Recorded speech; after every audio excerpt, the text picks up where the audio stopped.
This book extends my systems thinking from principles to history and geopolitics. I argue that world orders rise and fall in predictable cycles. These cycles are driven by economics, internal cohesion, and power dynamics. He studied around 500 years of dominant powers: Dutch, British, American. Each follows a repeating arc: rise, peak, decline, replacement. Rising powers build strong education, innovation, trade dominance, military strength, and reserve currency status.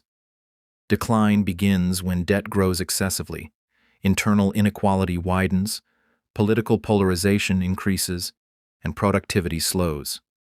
The dominant empire usually issues the world's reserve currency. Examples include the Dutch guilder, British pound, and US dollar. Reserve currency status allows for borrowing cheaply, financing deficits, and extending global influence. But overuse leads to debt bubbles and currency debasement. He emphasizes long-term debt cycles of around 50 to 100 years. When debt grows faster than income, central banks print money and currency weakens. Wealth gaps widen, and eventually, restructuring or inflation resets the system. Empires fall less from external enemies and more from internal fragmentation. This includes rising wealth inequality, class conflict, political extremism, and loss of shared values. Internal strength is as important as military power. When a rising power challenges a dominant one, tensions increase.